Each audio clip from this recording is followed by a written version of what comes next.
Hey guys, happy couple here. Today's video is what do you do if you and your partner have different diets?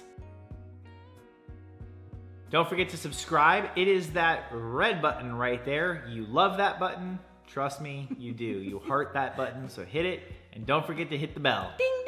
So obviously different people have different diets for various reasons. Some is personal belief, some is health, some is preference, education, etc., etc. The main point in a relationship with that is you want to be supportive and not about like enforcing your views on it. Just like let the person kind of do their thing. Over time, you can find that people will change their views on things or what works for their body. Like even in our case, there are certain things that she eats and she's totally fine, and certain things that if I eat, I'm like all of a sudden, and it makes it harder. Even like if I'm doing like a lot of working out, I feel lethargic the next day, and things she's like, oh, I love this so much, and I'm like, oh my gosh, how do you do that? But then there's some things that I eat that have really no impact for me and you know doesn't work so hot for her. So it is interesting to also see that different body types are different people's viewpoints are different. Although if somebody is eating stuff that, you know, like what I used to do, dessert for breakfast, lunch, and dinner, you can transition them over to, you know, a much better way of doing it.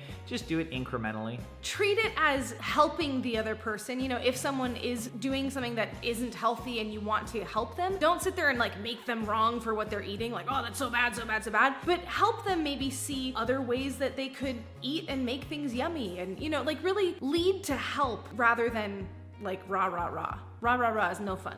No fun at all. If you have a household that maybe has one person, let's say, who eats meat and one person who doesn't, totally cool, and you can be supportive of each other and all that, but maybe like don't make the person who doesn't eat meat cook the raw chicken, that kind of thing. Like make it comfortable for both people. Unless they don't care. Unless they don't care, exactly. But at the same time, if you flip that around, it doesn't mean that the person who doesn't eat meat has to sit there and make the other person wrong constantly for eating meat. Exactly. Find things you can enjoy together. And for me, mostly the things that I enjoyed doing on that side were like binge eating bad things. What we have actually found is that there are common interests that we have that are related to food and diet and how we eat that are really helpful to do together. So we actually created a new reality for ourselves on what is actually fun to go and do. Finding cool places to eat or cool recipes that you can make. It's just a really fun way to create in your relationship. If you guys like this video, give it a thumbs up and leave a comment below of maybe your favorite meal. That would be interesting to see. We'll see you guys in the next one. See ya.